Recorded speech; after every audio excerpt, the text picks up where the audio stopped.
জামে মসজিদের ও মাদ্রাসার উদ্যোগে এই গুরুত্বপূর্ণ মাহফিলে আসার এবং বসার তৌফিক এনায়েত করেছেন। সেজন্য সেই মহান আল্লাহ রাব্বুল আলামিনের দরবারে আমরা সকলে শুকরিয়া আদায় করি, আলহামদুলিল্লাহ। অসংখ্য গণিত সালাত এবং সালাম বর্ষিত হোক আমাদের প্রিয় নবী, বিশ্ব নবী, মানবতার মুক্তির দূত, যার আদর্শের অনুসরণ অনুকরণ করার মধ্যেই দুনিয়া এবং আখিরাতের সমস্ত কল্যাণ, সমস্ত মঙ্গল, সমস্ত খায়ের, সেই প্রিয় নবী বিশ্ব নবী মুহাম্মদ সাল্লাল্লাহু আলাইহি সাল্লামের উপরে আমরা সংক্ষিপ্ত আকারে সালাত এবং সালাম পেশ করি। আল্লাহুম্মা সাল্লি আলাইহি, আল্লাহুম্মা বারিক আলাইহি। তো প্রিয় ভাইয়েরা, আপনারা সকলে কেমন আছেন? আলহামদুলিল্লাহ, সুম্মা আলহামদুলিল্লাহ। আল্লাহ রাব্বুল আলামিন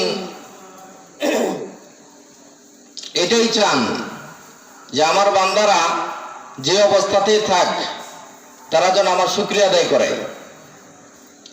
এটা আল্লাহ সুবহানাহু ওয়া তাআলার চাওয়া এবং এটা আল্লাহর হক। আল্লাহ রাব্বুল আলামিন আমাদেরকে কেন সৃষ্টি করেছেন? আমাদের সৃষ্টির উদ্দেশ্য কি?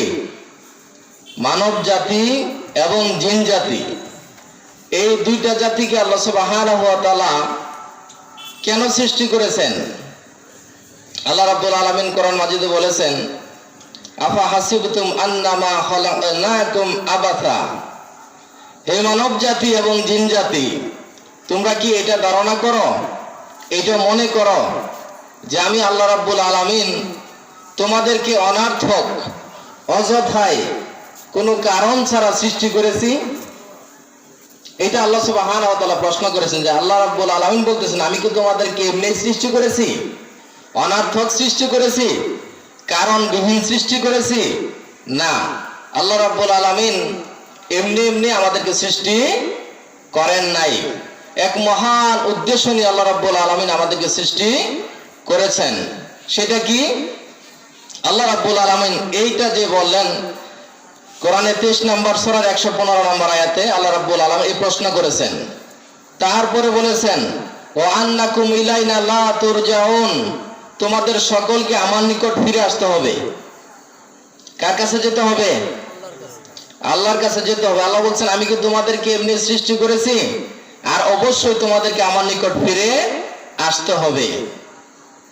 তো আল্লাহ আমাদেরকে কেন সৃষ্টি করেছেন এটা আমরা সবাই কিন্তু মোটামুটি জানি। বিশেষ করে যারা মুসলিম আমরা, তারা খুব ভালো করেই জানি যে আল্লাহ রাব্বুল আলামিন আমাদেরকে একটা উদ্দেশ্যেই শুধু সৃষ্টি করেছেন। সেটা কি? কোরআনের 51 নম্বর সূরার 56 নম্বর আয়াত আল্লাহ রাব্বুল আলামিন বলেছেন, ওমা খালাকতুল জিন্না ওয়াল ইনসা ইল্লা লিয়াবুদুন। আমি আল্লাহ রাব্বুল আলামিন মানব জাতিকে এবং জিন জাতিকে শুধুমাত্র, একমাত্র, কেবলমাত্র আমি আল্লাহ রাব্বুল আলামিনের ইবাদত, বন্দেগী, দাসত্ব, আনুগত্য করার জন্যই সৃষ্টি করেছি। সুবহানাল্লাহ। আমাদের সৃষ্টির উদ্দেশ্য কি? একমাত্র আল্লাহর গোলামি করা, একমাত্র আল্লাহর দাসত্ব করা, একমাত্র আল্লাহর ইবাদত করা, একমাত্র আল্লাহ রাব্বুল আলামিনের আদেশ এবং নিষেধগুলো পালন করাই হচ্ছে আমাদের সৃষ্টির উদ্দেশ্য। সুবহানাল্লাহ। কিন্তু দুঃখজনক বিষয় হলেও আজকের অধিকাংশ মানুষ, অধিকাংশ জিন, আমরা কি আল্লাহ রাব্বুল আলামিনের ইবাদত করি? করি না। এখন আসেন,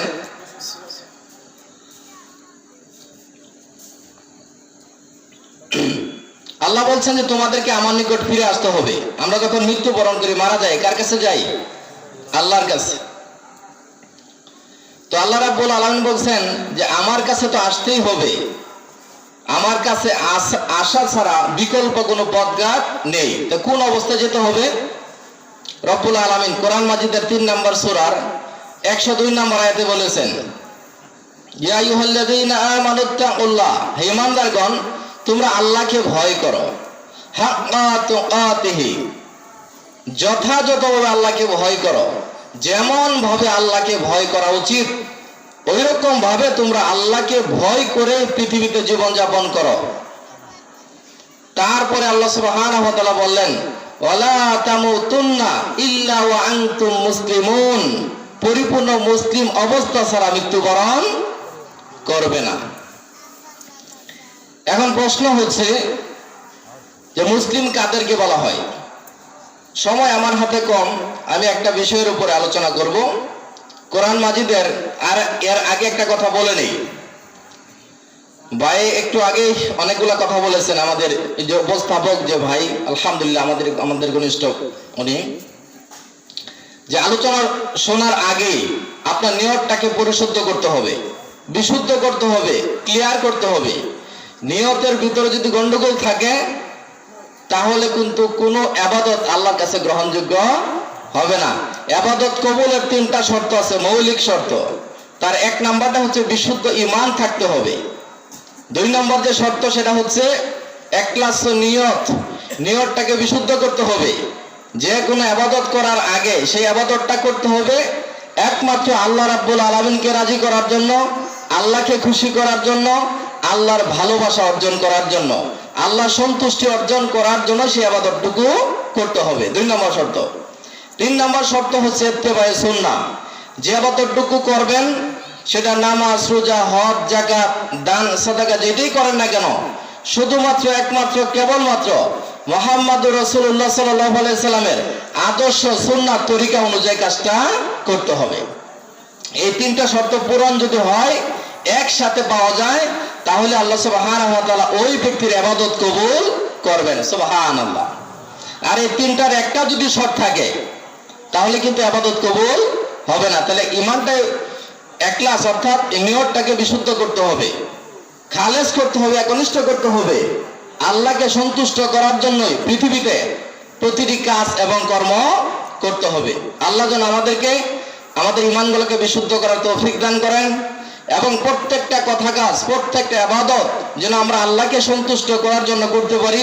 আল্লাহ আমাদের সেই তৌফিক দান করুন এবং প্রত্যেকটা ইবাদত যেন আমরা শুধুমাত্র মুহাম্মদুর রাসূলুল্লাহ সাল্লাল্লাহু আলাইহি সাল্লামের দেখানো পথ এবং পন্থা, নিয়ম নীতি, সিস্টেম, মডেল অনুযায়ী, আদর্শ অনুযায়ী, তরিকা অনুযায়ী যেন আমরা করতে পারি। আল্লাহ আমাদের সেই তৌফিক দান করুন, আমিন। শুনেন, হেদায়েত পাওয়ার অনেকগুলা সিম্পটম আছে।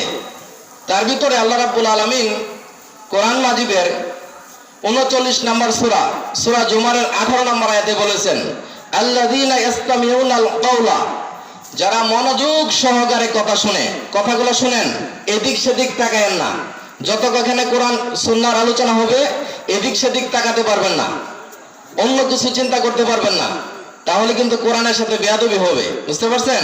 আল্লাহ রাব্বুল আলামিন কোরআন মাজিদে সূরা আরাফ 7 নম্বর সূরার 104 নম্বর আয়াতে বলেছেন, 204 নম্বর আয়াতে বলেছেন, যখন তোমাদের সামনে কোরআন তেলাওয়াত করা হয়, কোরআন পাঠ করা হয়, কোরআনের আলোচনা করা হয়, তখন তোমরা মনোযোগ দিয়ে শুনবে, মনোযোগ দিয়ে তোমরা শুনবে এবং চুপ থাকবে, তাহলে আল্লাহ সুবহানাহু ওয়া তাআলা তোমাদের উপর রহমত নাজিল করবেন। সুবহানাল্লাহ।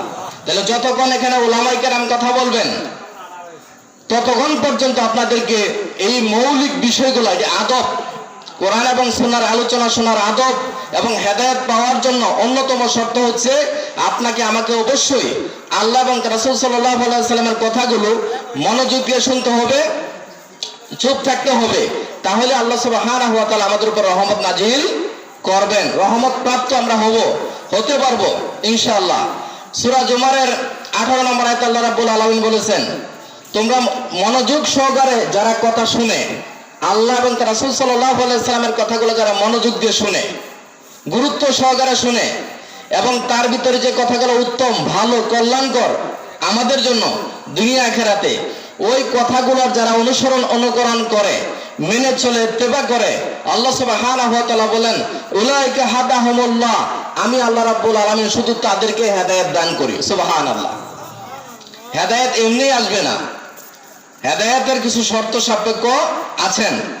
তারপরে আল্লাহ সুবহানাহু ওয়া তাআলা প্রশংসা করে বলেছেন, ওয়া উলাইকা হুমুল উলুল আলবাব, আর এরাই হচ্ছে জ্ঞানী সম্প্রদায়। সুবহানাল্লাহ। তার মানে যারা মনোযোগ দিয়ে কথা শুনে, উত্তম কথাগুলো মেনে চলে, আল্লাহ তাদেরকে হেদায়েত দান করবেন এবং আল্লাহ তাদের প্রশংসা করে বলেছেন এরা হচ্ছে জ্ঞানী লোক। সুবহানাল্লাহ। জ্ঞানী লোক, এলএলবি করছেন, মাস্টার্স করছেন, পিএইচডি করে আসছেন ঢাকা বিশ্ববিদ্যালয় থেকে, আল্লাহ সুবহানাহু ওয়া তাআলা তাকে জ্ঞানী বলে নাই। তাকে বুদ্ধিমান বলে নাই। যারা আল্লাহ এবং তার রাসূল সাল্লাল্লাহু আলাইহি সাল্লামের কথাগুলো শুনে আর মেনে চলে, আল্লাহ তাদেরকে হেদায়েত দান করবেন এবং তাদেরকে আল্লাহ বলছেন এরা হচ্ছে জ্ঞানী। সুবহানাল্লাহ। আরেকটা আয়াত আপনাদেরকে শোনাই। যতক্ষণ আলোচনা চলবে ততক্ষণ আপনারা থাকার চেষ্টা করবেন ইনশাআল্লাহ তাআলা।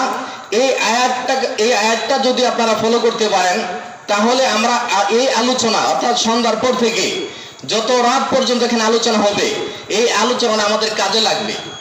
এই আলোচনা শুনে আমরা উপকৃত হতে পারবো, আমরা কল্যাণ প্রাপ্ত হতে পারবো দুনিয়াতেও আখিরাতেও। সেটা কি? আল্লাহ সুবহানাহু ওয়া তাআলা সূরা নূর কোরআনের 24 নম্বর সূরার 51 নম্বর আয়াতে বলেছেন, মুমিন হচ্ছে তারাই, ঈমানদার হচ্ছে তারাই যখন তাদেরকে আল্লাহর দিকে ডাকা হয়, আল্লাহ রাসূল সাল্লাল্লাহু আলাইহি সাল্লামের দিকে ডাকা হয় যে তোমরা আসো আল্লাহর দিকে, এবং আল্লাহ রাসূল সাল্লাল্লাহু আলাইহি সাল্লামের দিকে আসো। আল্লাহ এবং তার রাসূল সাল্লাল্লাহু আলাইহি সাল্লাম তোমাদের ভিতরে মীমাংসা করে দিবেন, ইসলাহ করে দিবেন, ফয়সালা করে দিবেন। তখন যারা সত্যিকার ঈমানদার, আল্লাহ সুবহানাহু ওয়া তাআলা তাদের প্রশংসা করে বলেছেন, তারা বলে ক্বালু সামি'না ওয়া আতা'না, আমরা আল্লাহ এবং তার রাসূল সাল্লাল্লাহু আলাইহি সাল্লামের কথাগুলো শুনলাম এবং সাথে সাথে মেনে নিলাম। সুবহানাল্লাহ। তাহলে যতদিন আমরা আল্লাহ এবং তার রাসূল সাল্লাল্লাহু আলাইহি সাল্লামের কথাগুলো শুনবো আর সন্তুষ্ট চিত্তে মেনে নিব, আল্লাহ সুবহানাহু ওয়া তাআলা তাদের ব্যাপারে সার্টিফাই করেছেন যে উলাইকা হুমুল মুফলিহুন, এরাই হচ্ছে সফলকাম, এরাই হচ্ছে জান্নাতি। সুবহানাল্লাহ। এখন শুনেন, এই যে 5 ঘন্টা 7 ঘন্টা 10 ঘন্টা ওয়াজ শুনেন, এই ওয়াজ শোনাতে কোনো লাভ হবে না যদি আপনারা এই আয়াতের উপর আমল করতে না পারেন। 1 নাম্বার হচ্ছে কথাগুলো মনোযোগ দিয়ে শুনতে হবে, 2 নাম্বার হচ্ছে ওই কথাগুলো মেনে চলতে হবে, অনুসরণ করতে হবে, বাস্তব জীবনে প্রয়োগ করতে হবে। যদি আমরা এই কানটা শুনি আর এই কানটা বের করে দেই, কোশ্চিন কালেও আপনি দুনিয়া এবং আখিরাতে সফলতা অর্জন করতে পারবেন না। তাহলে সফলতা যদি চান, জান্নাত পেতে চান, তাহলে আল্লাহ এবং তার রাসূল সাল্লাল্লাহু আলাইহি সাল্লামের কথা মনোযোগ দিয়ে শুনতে হবে এবং এই নিয়ত অন্তরে রাখতে হবে। কথাগুলো শোনার সাথে সাথে আপনার ভিতরে ইরাদা করতে হবে যে আমি অবশ্যই আল্লাহ এবং তার রাসূল সাল্লাল্লাহু আলাইহি সাল্লামের কথাগুলো মেনে চলবো। যখন আপনি এই চুক্তি করতে পারবেন, এই কমিটমেন্ট আল্লাহকে দিতে পারবেন, এই নিয়ত করতে পারবেন, এই শক্তি সামর্থ্য যখন আপনি আল্লাহকে দেখাবেন, তখন আল্লাহ সুবহানাহু ওয়া তাআলার পক্ষ থেকে ঘোষণা আসবে, উলাইকা হুমুল মুফলিহুন, এরাই হচ্ছে সফলকাম, এরাই হচ্ছে জান্নাতি। সুবহানাল্লাহ।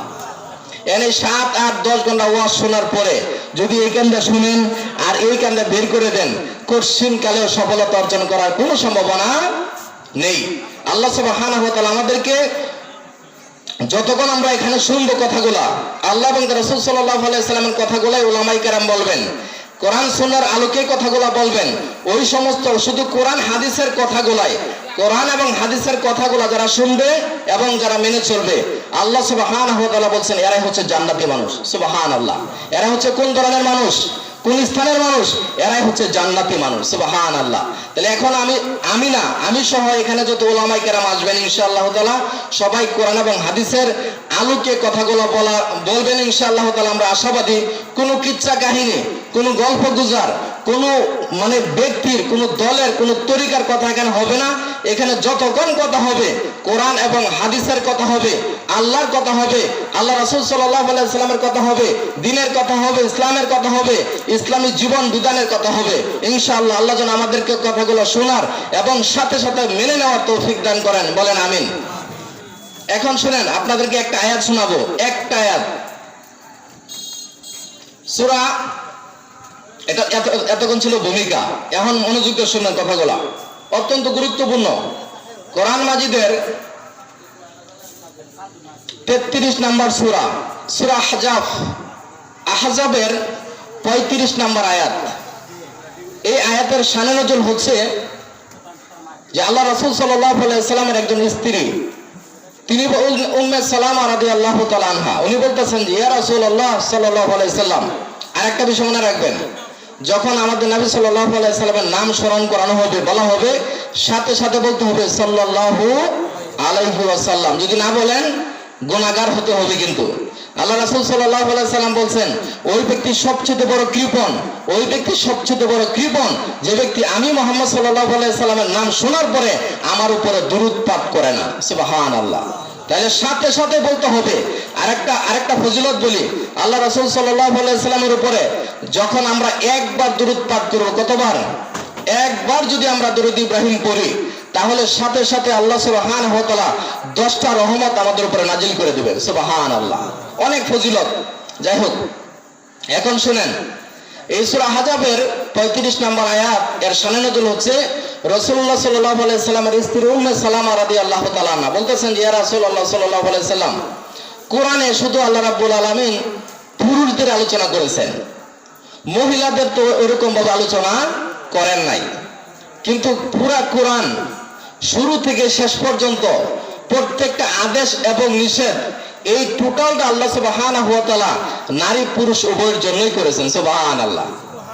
কিন্তু নাম ধরে ধরে বলেন নাই। যেমন একটা উদাহরণ দেই, কোরআনের সর্বপ্রথম ফরজ কি জানেন? কোরআনের সর্বপ্রথম যে জিনিসটা আল্লাহ সুবহানাহু ওয়া তাআলা ফরজ করেছেন, এটা কি আপনারা জানেন? বলেন তো দেখি, একজনে বলেন, একজন বলবেন। এখানে যারা আছেন, এখানে অনেক লোক আছেন, একজন বলেন কোরআনের সর্বপ্রথম কোন জিনিসটা আল্লাহ সুবহানাহু ওয়া তাআলা ফরজ করেছেন? প্রথম বলেন। এই জন্য পড়াশোনা করতে হবে, কোরআন এবং হাদিস পড়াশোনা করতে হবে, ইলম অর্জন করতে হবে, জ্ঞান অর্জন করতে হবে। না হলে শুধু শুনে কাজ, শুধু শুনে শুনে ঈমান ক্লিয়ার হয় না, ঈমান বিশুদ্ধ হয় না, ঈমান পরিষ্কার হয় না। পড়াশোনা করতে হয়। শুনেন, সর্বপ্রথম যে জিনিসটা আল্লাহ সুবহানাহু ওয়া তাআলা ফরজ করে দিয়েছেন, সেটা হচ্ছে ইলম অর্জন করা। কি অর্জন করা? ইলম অর্জন করা। আল্লাহ রাব্বুল আলামিন সূরা আলাকের 1 নম্বর আয়াতে বলেছেন, বিসমিল্লাহির রহমানির রহিম, ইকরা বিসমি রাব্বিকাল্লাযী খালাক। হে নবী মুহাম্মদ সাল্লাল্লাহু আলাইহি ওয়াসাল্লাম, তুমি পড়ো, তুমি জ্ঞান অর্জন করো, তুমি ইলম অর্জন করো, তুমি জানো বুঝো। এক কথায় অনেকগুলো অর্থ বহন করে। তাহলে প্রথম ফরজ হচ্ছে, সমস্ত ফরজের বড় ফরজ হচ্ছে ইলম অর্জন করা। সুবহানাল্লাহ। কেন এত বড় গুরুত্বপূর্ণ বিষয়? এটার তো কারণ আছে না? অবশ্যই আছে। তার কারণ হচ্ছে, আপনি যদি নামাজ পড়তে যান, সালাত আদায় করতে যান, আর সালাত সম্পর্কে যদি আপনি না জানেন, সালাতের ফরজ, ওয়াজিব, সুন্নাহ, মুস্তাহাব, এই বিষয়গুলো যদি আপনি আগের থেকে না জানেন, তাহলে সালাত যদি এমনি এমনি পড়েন, সালাত কবুল হবে? তাহলে সালাত আদায় করার আগে, নামাজ পড়ার আগে, নামাজ সম্পর্কে ইলম অর্জন করা কি ফরজ। আপনি যাকাত দিবেন, যাকাত কি মন করা দিলে হবে? যাকাত দেওয়ার আগে যাকাত সম্পর্কে ইলম অর্জন করা ফরজ। সুবহানাল্লাহ। সমস্ত ফরজের বড় ফরজ হচ্ছে ইলম অর্জন করা, কিন্তু আমরা সেই ইলম অর্জন করতে রাজি না। আপনি রোজা রাখবেন, রোজা, সিয়াম পালন করবেন, সিয়াম পালন করার আগে সিয়াম সম্পর্কে জানা হচ্ছে ফরজ। সুবহানাল্লাহ। সিয়াম পালন করা যেরকম ফরজ, রোজা রাখা যেরকম ফরজ, রোজা রাখার আগে রোজা সম্পর্কে ইলম অর্জন করা ফরজ। এটা এই জন্য গুরুত্বপূর্ণ বিষয়। শুনেন তো, ওই মা উম্মে সালামা রাদিয়াল্লাহু তাআলা আনহার ওই কথার প্রেক্ষিতে আল্লাহ রাব্বুল আলামিন কোরআন মাজিদের এই সূরা আহজাবের 35 নম্বর আয়াতটা নাজিল করে দিলেন। সুবহানাল্লাহ। এখানে আল্লাহ রাব্বুল আলামিন 10টা গুণ বৈশিষ্ট্য বলছেন। কয়টা গুণ? 10টা গুণ বৈশিষ্ট্য, কোয়ালিটি বলেছেন। এই 10টা গুণ যারা অর্জন করতে পারবে, এই 10টা গুণে যারা গুণান্বিত হতে পারবে, আগে পুরস্কারের কথা বলি, ফজিলতের কথাটা আগে বলি। আল্লাহ সুবহানাহু ওয়া তাআলা বলেছেন, 1 নম্বরে আল্লাহ রাব্বুল আলামিন তাদের জীবনের সমস্ত গুনাহ খাতাগুলো মাফ করে দিবেন। সুবহানাল্লাহ।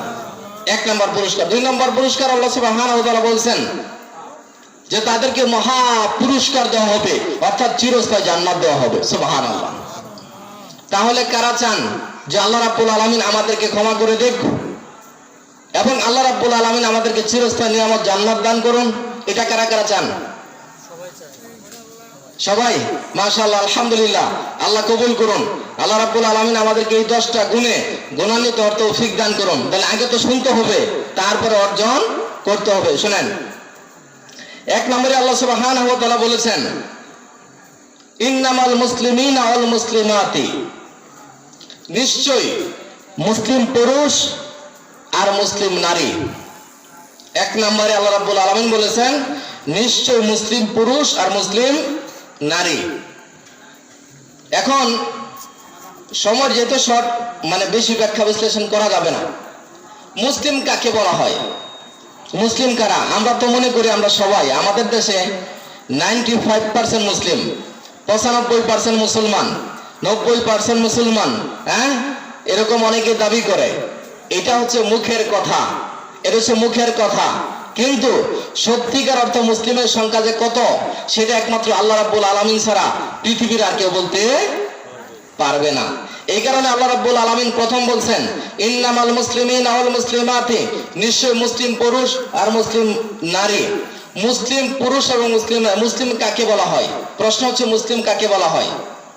মুসলিম বলা হয় ওই ব্যক্তিকে যে ব্যক্তি পরিপূর্ণভাবে আল্লাহ সুবহানাহু ওয়া তাআলার নিকট, আল্লাহর নিকট, আল্লাহর কাছে, আল্লাহর বিধানের কাছে নিজের ইচ্ছাকে সমর্পণ করে দেয়, সারেন্ডার করে দেয়। সুবহানাল্লাহ।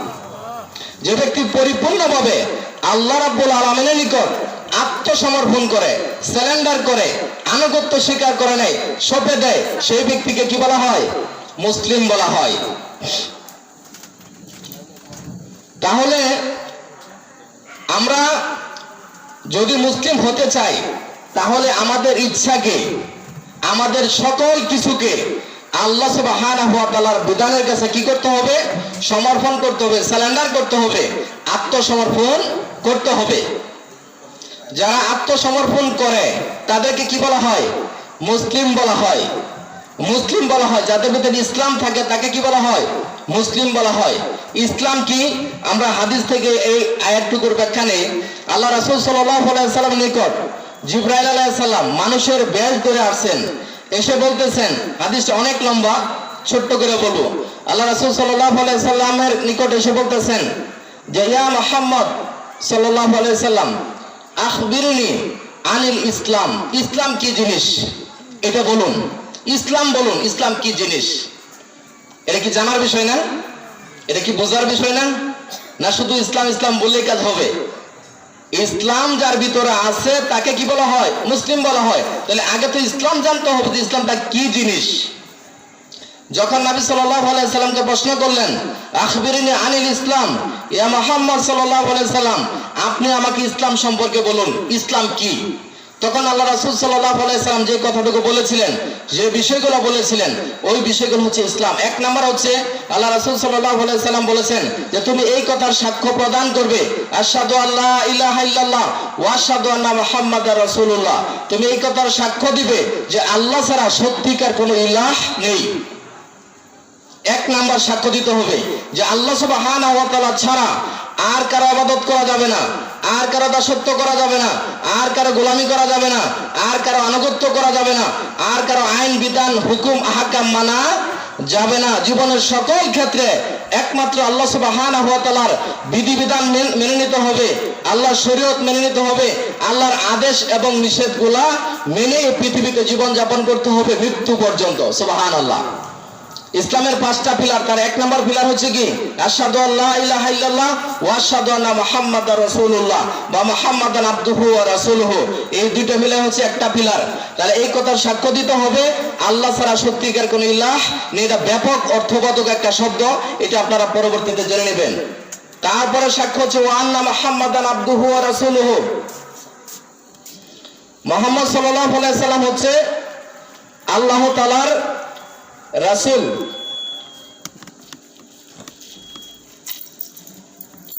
তাহলে প্রথম সাক্ষ্য হচ্ছে আল্লাহ ছাড়া সত্যিকার কোনো ইলাহ নেই।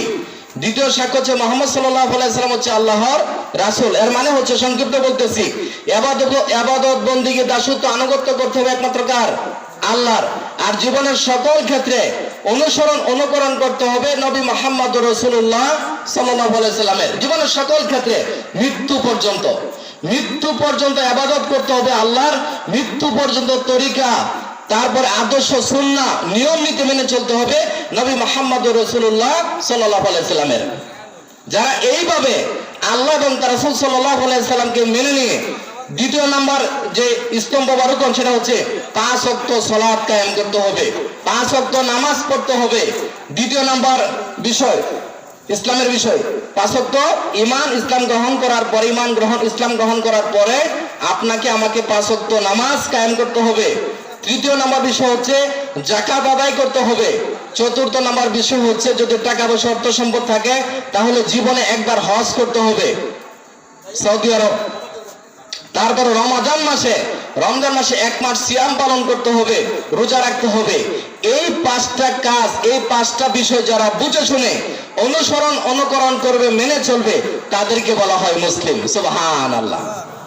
এখন আমাদের দেশের অধিকাংশ মুসলিমরা সালাত আদায় করে, নামাজ পড়ে, অধিকাংশ মুসলমানরা নামাজ পড়ে না। তাহলে যারা নামাজ পড়ে না তাদেরকে মুসলিম বলা যাবে? তারা মুসলিম হতে পারবে?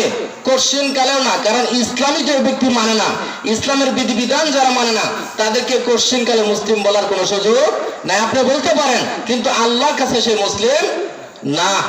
তাহলে মুসলিম হতে গেলে আপনাকে এই কথার সাক্ষ্য দিতে হবে যে আল্লাহ ছাড়া আর কারো ইবাদত বন্দেগী, দাসত্ব, আনুগত্য করা যাবে না। জীবনের সকল ক্ষেত্রে মুহাম্মদ সাল্লাল্লাহু আলাইহি সাল্লামের অনুসরণ অনুকরণ করতে হবে। 5 ওয়াক্ত নামাজ কায়েম করতে হবে, যাকাত দিতে হবে, জীবনে একবার হজ করতে হবে যদি সামর্থ্য থাকে, আর রমজান মাসে 1 মাস সিয়াম পালন করতে হবে। এই হচ্ছে ইসলামের মৌলিক বিষয়গুলা। আল্লাহ সুবহানাহু ওয়া তাআলা আমাদেরকে পরিপূর্ণ ইসলামের এই বিষয়গুলা বুঝে শুনে অনুসরণ অনুকরণ করার তৌফিক দান করুন, আমিন। দ্বিতীয় নম্বর, আল্লাহ সুবহানাহু ওয়া তাআলা বলছেন ওয়াল মুমিনিনা ওয়াল মুমিনাতি, মুমিন পুরুষ আর মুমিন নারী। এখন আগে বলছেন মুসলিম পুরুষ মুসলিম নারী, পরে বলছেন মুমিন পুরুষ মুমিন নারী। তাহলে ইসলাম আর ঈমান এর ভিতরে একটু পার্থক্য আছে। এর ভিতরে কি আছে? একটু পার্থক্য আছে। যদি না থাকতো তাহলে আল্লাহ সুবহানাহু ওয়া তাআলা পাশাপাশি 2টা শব্দ উল্লেখ করতেন না। সহজে বুঝতে পারবেন ইনশাআল্লাহ তাআলা। ইসলাম আর ঈমানের ভিতরে পার্থক্যটা হচ্ছে, ইসলাম হচ্ছে বাহ্যিক আমলের নাম। যেমন যদি কেউ ইসলাম গ্রহণ করে, একটু আগায় বসেন, এদিকে আসেন, একটু সামনাসামনি এসে পড়েন। যখন একটা লোক ইসলাম গ্রহণ করবে, তাকে প্রকাশ্যে ঘোষণা দিতে হবে, প্রকাশ্যে ঘোষণা দিতে হবে যে আশহাদু আল্লা ইলাহা ইল্লাল্লাহ ওয়া আশহাদু আন্না মুহাম্মাদান আবদুহু ওয়া রাসূলুহু। এটা গোপনে দিলে হবে না, প্রকাশ্যে দিতে হবে, প্রকাশ্যে দিতে হবে। এটা হলো ইসলাম। 5 ওয়াক্ত নামাজ পড়তে হবে, কায়েম করতে হবে, মসজিদে জামাতে এসে, এটা হচ্ছে ইসলাম। যাকাত আদায় করা হচ্ছে ইসলাম। তারপর হজ করা হচ্ছে ইসলাম। তারপর রমজান মাসে সিয়াম পালন করা হচ্ছে ইসলাম। এই সবগুলো হচ্ছে বাহ্যিক আমল। বাহ্যিক যত আমল আছে এটাকে বলা হয় ইসলাম। আর ঈমান বলা হয় তাহলে কাকে? ঈমানের ব্যাপারে যখন আল্লাহ রাসূল সাল্লাল্লাহু আলাইহি সাল্লামকে হাদিসে জিবরাইলে প্রশ্ন করা হয়েছিল যে ফাআখবিরনি আনিল ঈমান, ইয়া মুহাম্মদ সাল্লাল্লাহু আলাইহি সাল্লাম, ঈমান কি জিনিস আপনি আমাকে বলুন। তখন ঈমানের প্রশ্নে যে কথাটা বলেছিলেন, ইসলামের প্রশ্নে একই উত্তর তিনি দেন নাই। ইসলামের প্রশ্নে দিয়েছেন এই বিষয়গুলো, আর ঈমানের কথা যখন জিজ্ঞেস করেছেন তখন নবী সাল্লাল্লাহু আলাইহি সাল্লাম অন্য বিষয়গুলো বলেছেন। তাহলে ঈমান কি? ইসলাম তো আমরা বুঝলাম, এখন ঈমান আমরা বুঝবো ইনশাআল্লাহ তাআলা। ঈমান তাহলে কি? নবী সাল্লাল্লাহু আলাইহি সাল্লাম যখন জিবরাইল আলাইহিস সালাম প্রশ্ন করলেন ঈমান কি, ইয়া মুহাম্মদ সাল্লাল্লাহু আলাইহি সাল্লাম ঈমান সম্পর্কে বলুন, ফাআখবিরনি আনিল ঈমান, ঈমান সম্পর্কে আপনি আমাকে বলুন, ঈমান কি জিনিস, ঈমান কি জিনিস। শুনেন, আমাদের দেশে সবাই ঈমানদার। শাব্দিক অর্থে ঈমান শব্দের শাব্দিক অর্থ হলো বিশ্বাস স্থাপন করা। এই শাব্দিক অর্থে শয়তানও ঈমানদার, ইহুদি খ্রিস্টানরাও ঈমানদার, হিন্দু বৌদ্ধরাও ঈমানদার। কেন? তারা তো আল্লাহকে বিশ্বাস করে। ইহুদিরাও আল্লাহকে বিশ্বাস করে, খ্রিস্টানরাও আল্লাহকে বিশ্বাস করে, হিন্দু বৌদ্ধরাও আল্লাহকে বিশ্বাস করে, শয়তানও আল্লাহকে বিশ্বাস করে। তাহলে শুধু বিশ্বাস করলে যদি ঈমানদার হইতো তাহলে শয়তান ঈমানদার, ইহুদি খ্রিস্টানরাও ঈমানদার, হিন্দু বৌদ্ধরাও ঈমানদার। তাহলে শুধু বিশ্বাস করলে ঈমান হবে? কেমন বিশ্বাস করলে ঈমানদার হওয়া যাবে, এই বিষয়টা আমাদেরকে আজকে জানতে হবে। শয়তান শুধু আল্লাহকে বিশ্বাসই করে না। সূরা হাসর এবং সূরা আনফালের ভিতরে শয়তানের ব্যাপারে আল্লাহ রাব্বুল আলামিন বলেছেন, শয়তান বলতে ইন্নী আখাফুল্লাহ রাব্বুল আলামিন, আমি সেই আল্লাহকে ভয় করি যে আল্লাহ সুবহানাহু ওয়া তাআলা সবকিছুর মালিক। সুবহানাল্লাহ। শয়তান শুধু আল্লাহকে বিশ্বাসই করে না, আল্লাহ রাব্বুল আলামিনকে সে ভয়ও করে। তারপরে কি ঈমানদার না কাফের? শয়তান কি ঈমানদার না কাফের? তাহলে কেমন ঈমান পোষণ করলে, কেমন বিশ্বাস করলে আমরা ঈমানদার হতে পারবো, এই বিষয়গুলো যদি আমাদের কাছে ক্লিয়ার না হয়, পরিষ্কার না হয়, এটা যদি আমরা বুঝতে না পারি, তাহলে আমরা কোশ্চিন কালে সত্যিকার ঈমানদার হতে পারবো না। কারণ ইহুদিরাও আল্লাহকে বিশ্বাস করে, খ্রিস্টানরাও আল্লাহকে বিশ্বাস করে, হিন্দুরাও আল্লাহকে বিশ্বাস করে, বৌদ্ধরাও আল্লাহকে বিশ্বাস করে। আল্লাহকে বিশ্বাস করে গোটা পৃথিবীর অধিকাংশ মানুষ আল্লাহকে বিশ্বাস করে। বিশ্বাস করে না এর সংখ্যা খুবই কম, যাদেরকে বলা হয় নাস্তিক। নাস্তিকদের সংখ্যা পৃথিবীতে খুবই কম, যারা বলে দেয়ার ইজ নো গড, স্রষ্টা বলতে কেউ নেই। আর সমস্ত যত মানুষ আছে সবাই স্রষ্টাকে বিশ্বাস করে। ইহুদিরা বিশ্বাস করে, খ্রিস্টানরা বিশ্বাস করে, হিন্দু বৌদ্ধরা বিশ্বাস করে। জিজ্ঞেস করলে বল তোমার স্রষ্টা কে, বলবো যে আল্লাহ। বিশ্বাস করে না? তাহলে কেমন বিশ্বাস করলে ইমানদার হওয়া যায় এটা আজকে আমরা জানবো ইনশাআল্লাহ তাআলা। শুনেন, ইমানের 6টা রকম আছে। কয়টা রকম? জিবরাইল আলাইহিস সালামকে যখন প্রশ্ন করছিলেন, জিবরাইল আলাইহিস সালাম নবী সাল্লাল্লাহু আলাইহি সাল্লামকে প্রশ্ন করেছেন, ফা আখবিরনি আনিল ঈমান, ইয়া মুহাম্মদ সাল্লাল্লাহু আলাইহি ওয়াসাল্লাম, ঈমান সম্পর্কে আপনি আমাকে বলুন। তখন নবী সাল্লাল্লাহু আলাইহি সাল্লাম বলেছিলেন, ঈমান হচ্ছে আন তুমিনুনা বিল্লাহি ওয়া মালাইকাতিহি ওয়া কুতুবিহি ওয়া রুসুলিহি ওয়াল ইয়াউমিল আখির ওয়াল কদরি খাইরি ওয়া শাররি মিনাল্লাহ। ঈমান হচ্ছে তুমি আল্লাহকে বিশ্বাস করবে। কাকে বিশ্বাস করবে? ঈমানের ইসলামের 5টা স্তম্ভ রুকন বা পিলার বা খুঁটি, ঈমানের 6টা খুঁটি, 6টা পিলার। 1 নাম্বার হচ্ছে আল্লাহকে বিশ্বাস করবে, আল্লাহকে বিশ্বাস করবে। 2 নাম্বার হচ্ছে মালাইকা ফেরেশতাদেরকে বিশ্বাস করবে। 3 নাম্বার হচ্ছে কিতাব সমূহকে বিশ্বাস করবে। 4 নাম্বার হচ্ছে নবী রাসূলদেরকে বিশ্বাস করবে। 5 নাম্বার হচ্ছে আখিরাতকে বিশ্বাস করবে। 6 নাম্বার হচ্ছে ভালো মন্দ তাকদীরকে তোমরা বিশ্বাস করবে। সুবহানাল্লাহ। এই 6টা জিনিসকে যারা অন্তরের অন্তরস্থল থেকে বিশ্বাস করে, অন্তর দিয়ে যারা বিশ্বাস করে, অন্তরের অন্তরস্থল থেকে যারা বিশ্বাস করে, এবং 1 নাম্বার, 2 নাম্বার যারা মৌখিকভাবে স্বীকৃতি দেয়, মুখে স্বীকার করে, 3 নাম্বার হচ্ছে যারা আমলে বাস্তবায়ন করে, তাদেরকে বলা হয় ঈমানদার। সুবহানাল্লাহ। এখন আমরা শুধু শাব্দিক অর্থে মুসলিম, শাব্দিক অর্থে ঈমানদার। কেন আমরা আল্লাহকে বিশ্বাস করি? শুনেন, সূরা বাকারার 8 নম্বর আয়াতে, 2 নম্বর সূরা 8 নম্বর আয়াতে আল্লাহ রাব্বুল আলামিন বলেছেন, ওয়া মিনান নাসি মাইয়াকুলু আমান্না বিল্লাহি ওয়া বিল ইয়াউমিল আখির ওয়া মা হুম বিমুমিনিন। মানুষের ভিতরে এমন মানুষ আছে অনেক যারা বলে আমরা আল্লাহকে বিশ্বাস করি, পরকালকে বিশ্বাস করি। আল্লাহ সুবহানাহু ওয়া তাআলা বলেছেন, ওয়া মা হুম বিমুমিনিন, এরা ঈমানদার না। এখন বুঝুন অবস্থাটা কত জটিল। আল্লাহকে বিশ্বাস করে, পরকালকে বিশ্বাস করে, তো আল্লাহ সুবহানাহু ওয়া তাআলার বলার কি দরকার ছিল না যে তারা ঈমানদার? কিন্তু আল্লাহ রাব্বুল আলামিন এই আয়াতের ভিতরে বলেছেন তারা ঈমানদার নয়। তার মানে হচ্ছে কেন জানেন? তারা হচ্ছে মুনাফিক। মুনাফিকরা বাহ্যিকভাবে তারা আল্লাহকে বিশ্বাস করত, উপরে উপরে তারা আল্লাহকে বিশ্বাস করত, উপরে উপরে তারা পরকালকে বিশ্বাস করত, এটা তাদের অন্তরে ছিল না। কোথায় ছিল না? অন্তরে ছিল না। সূরা মুনাফিকুন নামে একটা সূরা আছে কোরআনে, দেখবেন 63 নম্বর সূরার 1 নম্বর আয়াত।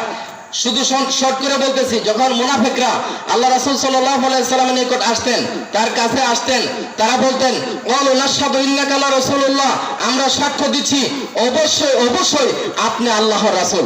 সুবহানাল্লাহ। এটা মুনাফিকরা এসে বলতেন নবী সাল্লাল্লাহু আলাইহি সাল্লামের নিকটে। আল্লাহ সুবহানাহু ওয়া তাআলা বললেন, ওয়াল্লাহু ইয়ালামু ইন্নাকা লা রাসূলু, হে নবী মুহাম্মদ সাল্লাল্লাহু আলাইহি সাল্লাম, আমি আল্লাহ খুব ভালো করেই জানি তুমি যে আল্লাহর রাসূল। সুবহানাল্লাহ। এরপরে আল্লাহ রাব্বুল আলামিন বলতেছেন, ওয়াল্লাহু ইয়াশহাদু, আল্লাহ সাক্ষ্য দিচ্ছেন, স্বীকৃতি দিচ্ছেন, ইন্নাল মুনাফিকিনা লাকাযিবুন, এরা হচ্ছে মুনাফিক, এরা হচ্ছে মিথ্যাবাদী। নাউযুবিল্লাহি মিন যালিক। চিন্তা করতে পারেন, আল্লাহ রাসূল সাল্লাল্লাহু আলাইহি সাল্লামের সামনে তারা প্রকাশ্যে ঘোষণা দিত যে আমরা স্বীকৃতি দিচ্ছি, সাক্ষ্য দিচ্ছি অবশ্যই অবশ্যই আপনি আল্লাহর রাসূল। এত কঠিন ভাবে বলার পরেও আল্লাহ সুবহানাহু ওয়া তাআলা বললেন, হে নবী মুহাম্মদ সাল্লাল্লাহু আলাইহি সাল্লাম, এরা হচ্ছে মুনাফিক, এরা হচ্ছে মুনাফিক, এরা হচ্ছে মুনাফিক। তারা বাহ্যিকভাবে বলতেছে আপনি আল্লাহর রাসূল, কিন্তু তাদের অন্তরে এই বিষয়টা নেই। তাহলে ঈমানের 1 নম্বর বিষয় হচ্ছে, ইসলাম হচ্ছে বাহ্যিক আমলের নাম, আর ঈমান হচ্ছে ভিতরের দৃঢ় বিশ্বাসের নাম। তাহলে দৃঢ় বিশ্বাস করতে হবে 1 নম্বর। 2 নম্বর মৌখিকভাবে স্বীকৃতি দিতে হবে। 3 নম্বর আমলে বাস্তবায়ন করতে হবে। এখন আসেন, আল্লাহকে বিশ্বাস করার মানে কি? আল্লাহকে বিশ্বাস করার মানেটা আসলে কি? আমরা সবাই আল্লাহকে বিশ্বাস করি। আল্লাহকে বিশ্বাস করার মানে হচ্ছে 4টা বিষয়কে বিশ্বাস করতে হবে। কয়টা বিষয়? 4টা। 1 নাম্বার, মনোযোগ দিয়ে কথাগুলো শুনুন, অত্যন্ত গুরুত্বপূর্ণ বিষয়। 1 নাম্বার হচ্ছে আল্লাহ সুবহানাহু ওয়া তাআলার অস্তিত্বকে বিশ্বাস করতে হবে। আচ্ছা, আল্লাহ রাব্বুল আলামিন আছেন না নাই? আল্লাহ আছেন, আল্লাহর অস্তিত্বকে বিশ্বাস করতে হবে। আল্লাহ রাব্বুল আলামিন কোরআন মাজিদে আল্লাহর হাতের কথা বলেছেন, আল্লাহর চেহারার কথা বলেছেন, পায়ের কথা বলেছেন, কানের কথা বলেছেন, ইত্যাদি অনেক বিষয়গুলো বলেছেন। এখন কেউ যদি মনে করে যে আল্লাহ রাব্বুল আলামিন নিরাকার, আল্লাহর কোনো আকারই নেই, আল্লাহ রাব্বুল আলামিন সব জায়গায় বিরাজমান, সব জায়গায় আল্লাহ থাকেন, আল্লাহ রাব্বুল আলামিন মুমিন বান্দার কলবে থাকেন, এরকম বিশ্বাস যদি কেউ পোষণ করে, তাহলে সে ঈমানদার হতে পারবে না। আল্লাহকে বিশ্বাস করার 1 নাম্বার, ঈমানের 1 নাম্বার বিষয় হচ্ছে আল্লাহকে বিশ্বাস করা। আর আল্লাহকে বিশ্বাস করার প্রথম বিষয় হচ্ছে আল্লাহর অস্তিত্বকে বিশ্বাস করা। একটা প্রশ্ন করি আপনাদেরকে, বলুন দেখি, আল্লাহ রাব্বুল আলামিন কোথায় থাকেন? আল্লাহ কোথায় অবস্থান করেন? আরশে। মাশাআল্লাহ, আলহামদুলিল্লাহ, জাযাকাল্লাহ খায়ের, বারাকাল্লাহু ফিকুম। আল্লাহ সম্পর্কে সবচেয়ে বেশি কে জানেন? আল্লাহ সম্পর্কে সবচেয়ে বেশি আল্লাহ রাব্বুল আলামিন জানেন। এই কারণে কোরআন মাজিদে বিভিন্ন সূরায় বিভিন্ন আয়াত আল্লাহ রাব্বুল আলামিন কোথায় থাকেন, কোথায় অবস্থান করেন সেটা তিনি পরিষ্কার করেছেন। কোরআনের 20 নম্বর সূরার 5 নম্বর আয়াত, সূরা তাহার 5 নম্বর আয়াতে আল্লাহ সুবহানাহু ওয়া তাআলা বলেছেন, আর রহমানু আলাল আরশি ইস্তাওয়া, দয়াময় আল্লাহ আরশের উপরে সমাসীন। সুবহানাল্লাহ। তাহলে আল্লাহ আরশে থাকেন, এটা কে বলেছেন? আল্লাহ রাব্বুল আলামিন বলেছেন। আল্লাহ আরশে থাকেন, এটা হচ্ছে সঠিক বিশ্বাস। এই বিশ্বাসটা আমাদেরকে করতে হবে। তাহলে আল্লাহকে বিশ্বাস করার প্রথম বিশ্বাস হচ্ছে আল্লাহর অস্তিত্বকে বিশ্বাস করতে হবে। দ্বিতীয় নম্বর, আল্লাহকে বিশ্বাস করার মানে হচ্ছে আল্লাহর তাওহীদে বিশ্বাস করতে হবে, যে আল্লাহ সুবহানাহু ওয়া তাআলা এক, একক, অদ্বিতীয়। তিনি এক, একক, অদ্বিতীয়। কোথায় আছে এই কথাগুলো? সূরা ইখলাস, কোরআনের 100 আপনি দেখবেন আমপারা লাস্টের সূরা 100 সম্ভবত 111 নম্বর সূরা। এই সূরা ইখলাসের ভিতরে আল্লাহ সুবহানাহু ওয়া তাআলা বলেছেন নবী সাল্লাল্লাহু আলাইহি সাল্লামকে, বিসমিল্লাহির রহমানির রহিম, কুল হুয়াল্লাহু আহাদ। হে নবী মুহাম্মদ সাল্লাল্লাহু আলাইহি সাল্লাম, তুমি বলো আল্লাহ এক, একক, অদ্বিতীয়। সুবহানাল্লাহ। আল্লাহ এক, একক, অদ্বিতীয়। এই আল্লাহর তাওহীদে আপনাকে বিশ্বাস করতে হবে। আল্লাহর তাওহীদে আমাকে বিশ্বাস করতে হবে। তারপরে আল্লাহ সুবহানাহু ওয়া তাআলা আল্লাহুস সামাদ, আল্লাহ হচ্ছেন স্বয়ং সম্পূর্ণ। আল্লাহ রাব্বুল আলামিন হচ্ছেন স্বয়ং সম্পূর্ণ। আল্লাহ হচ্ছেন অমুখাপেক্ষী। সুবহানাল্লাহ। লাম ইয়ালিদ ওয়া লাম ইউলাদ, আল্লাহ রাব্বুল আলামিন কাউকে জন্ম দেননি এবং তিনি কারো কাছ থেকে জন্মগ্রহণ করেননি। ওয়ালাম ইয়াকুল্লাহু কুফুয়ান আহাদ, আর আল্লাহর সমতুল্য, সমকক্ষ, সমপর্যায়ে আর কেউ নেই। সুবহানাল্লাহ। এইভাবে আল্লাহ সুবহানাহু ওয়া তাআলার তাওহীদকে আমাদেরকে পরিপূর্ণভাবে বিশ্বাস করতে হবে।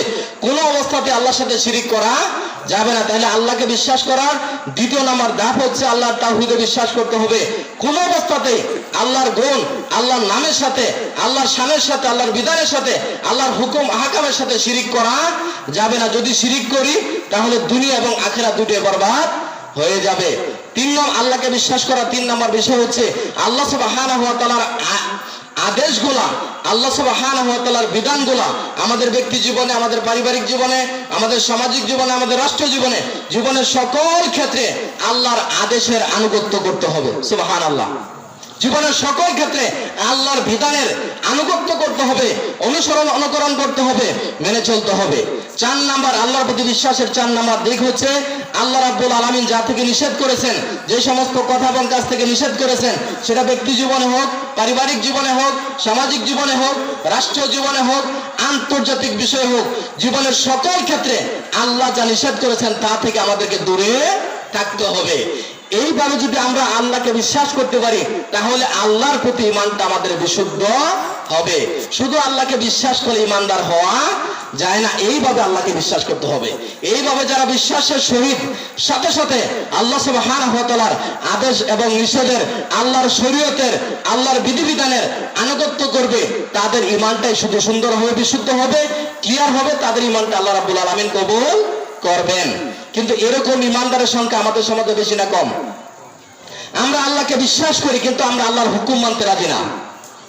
আমরা আল্লাহকে বিশ্বাস করি কিন্তু আমরা আল্লাহ রাব্বুল আলামিনের শরীয়ত, আল্লাহর দ্বীন, এটা মানতে আমরা রাজি না। তাহলে কি আমরা ঈমানদার হতে পারবো? আমরা মুসলিম হতে পারবো?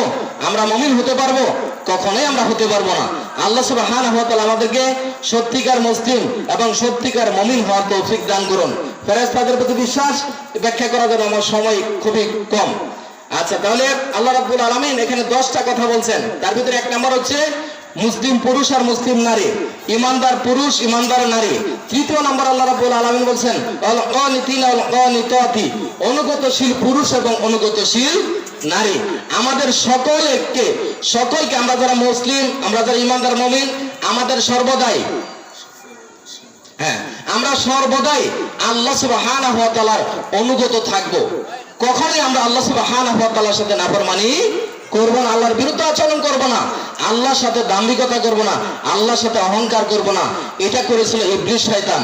আল্লাহ সুবহানাহু ওয়া তাআলা আমাদেরকে জীবনের সকল ক্ষেত্রে আল্লাহ সুবহানাহু ওয়া তাআলার এবং আল্লাহ রাসূল মুহাম্মদ সাল্লাল্লাহু আলাইহি সাল্লামের আল্লাহর আনুগত্য করার তৌফিক দান করুন মৃত্যু পর্যন্ত, এবং আল্লাহ রাসূল সাল্লাল্লাহু আলাইহি সাল্লামের অনুকরণ করার তৌফিক দান করুন মৃত্যু পর্যন্ত। বলুন আমিন। 4 নম্বরে আল্লাহ সুবহানাহু ওয়া তাআলা বলেছেন ওয়াসাদিকিনা ওয়াসাদিকাতি, সত্যবাদী পুরুষ এবং সত্যবাদী নারী। তাহলে 1 নম্বর আমাদেরকে মুসলিম হতে হবে, 3 নম্বর আমাদেরকে ইমানদার হতে হবে, 3 নম্বর আমাদেরকে কি করতে হবে? সর্বদাই অনুগত থাকতে হবে, আল্লাহ এবং তার রাসূল সাল্লাল্লাহু আলাইহি ওয়াসাল্লামের আনুগত্য করতে হবে। একটা হাদিস শোনা, যেহেতু আমাদের আলোচনাটা অনেক এখানে আশেপাশে যারা মা বোনেরা আছেন তারা হয়তো শুনতেছেন। আল্লাহ রাসূল সাল্লাল্লাহু আলাইহি ওয়াসাল্লাম বলেছেন, কোন মুসলিম নারী, কোন মুসলিম মা বোন যদি 4টা কাজ করতে পারে, আল্লাহ সুবহানাহু ওয়া তাআলা তার জন্য জান্নাতের 8টা দরজা খুলে দিবেন। সুবহানাল্লাহ। যেটাতে ইচ্ছা হয় সেটাতে সে প্রবেশ করতে পারবে। 1 নম্বর হচ্ছে আল্লাহ রাসূল সাল্লাল্লাহু আলাইহি ওয়াসাল্লাম বলেছেন, কোন মুসলিম বোন যদি 5 ওয়াক্ত সালাত কায়েম করে, 5 ওয়াক্ত নামাজ পড়ে, রমজান মাসে 1 মাস সিয়াম পালন করে, রোজা রাখে, আর যদি তার সতীত্বকে হেফাজত করে, তার লজ্জাস্থানকে হেফাজত করতে পারে এবং স্বামীর আনুগত্য করে, তাহলে আল্লাহ সুবহানাহু ওয়া তাআলা ওই নারীর জন্য জান্নাতের 8টা দরজা খুলে দিবেন। সুবহানাল্লাহ। যেটাতে ইচ্ছা সে সেটাতে প্রবেশ করতে পারবে। সুবহানাল্লাহ। আল্লাহ রাব্বুল আলামিন আমাদের মুসলিম মা বোনদেরকে এই 4টা গুণে গুণান্বিত হওয়ার তৌফিক দান করুন, আমিন। তারপরে দেখেন, সত্যবাদী পুরুষ এবং সত্যবাদী নারী, আল্লাহ সুবহানাহু ওয়া তাআলা সবচেয়ে বড় সত্যবাদী, আল্লাহ রাসূল সাল্লাল্লাহু আলাইহি সাল্লাম সবচেয়ে বড় সত্যবাদী।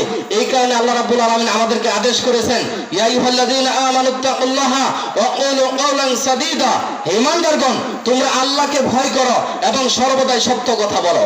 আমাদেরকে কি কথা বলতে হবে? সর্বদাই সত্য কথা বলতে হবে, স্পষ্ট কথা বলতে হবে, খোলাখুলি কথা বলতে হবে।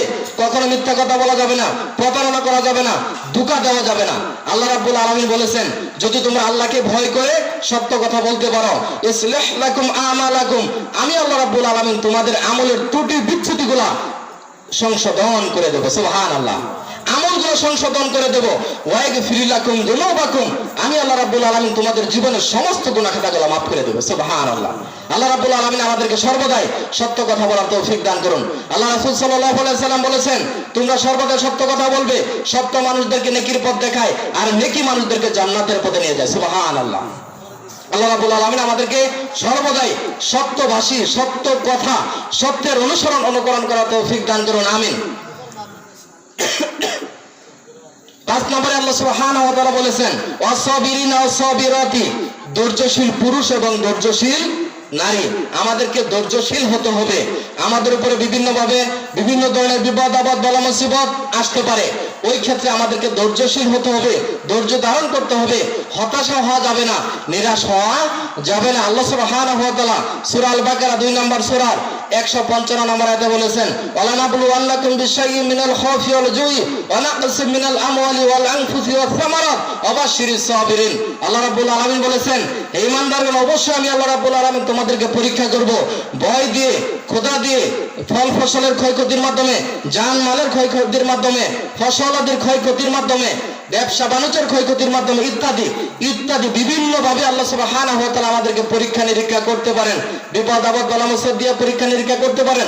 ওই ক্ষেত্রে আমাদেরকে কি করতে হবে? আল্লাহ সুবহানাহু ওয়া তাআলা বললেন, যদি তোমাদের উপরে বিপদ আপদ বালা মুসিবত আসার পরে তোমরা যদি ধৈর্য ধারণ করতে পারো, নবী সাল্লাল্লাহু আলাইহি সাল্লামকে আল্লাহ বলেছেন, হে নবী, তুমি যারা ধৈর্যশীল বান্দা যারা, তাদেরকে সুসংবাদ দিয়ে দাও, ওয়াবাশশিরিস সাবিরিন, তাদের জন্য জান্নাতের সুসংবাদ প্রদান করো। সুবহানাল্লাহ। তাহলে আমরা বিপদে পড়লে নিরাশ হব না, হতাশাগ্রস্ত হব না, আল্লাহকে গালি দেব না, আল্লাহর প্রতি খারাপ ধারণা পোষণ করব না, সর্বদা আল্লাহর প্রতি আমাদের সুধারণা রাখতে হবে। বিপদ আপদ যখন আসে, বিপদ আপদও আমাদের জন্য কল্যাণকর। আল্লাহ রাসূল সাল্লাল্লাহু আলাইহি সাল্লাম বলছেন, আজাবুল মুমিনিন, মুমিনদের জীবনটা একটা আশ্চর্যকর জীবন, তাদের প্রত্যেকটা কর্মই হচ্ছে ভালো। যখন একটা ঈমানদার সুখে শান্তিতে থাকে, ভালো অবস্থায় থাকে, তখন সে আল্লাহ সুবহানাহু ওয়া তাআলা শুকরিয়া আদায় করে, শুকরিয়া আদায় করে। আল্লাহ রাসূল সাল্লাল্লাহু আলাইহি সাল্লাম বলেন, ফাকানা খায়রুল লাহু, এটা তার জন্য কল্যাণকর হয়। সুবহানাল্লাহ।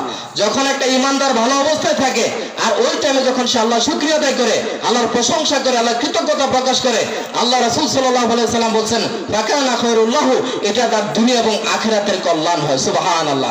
এইটাই তার জান্নাতে যাওয়ার মাধ্যম হয়ে যায়। সুবহানাল্লাহ।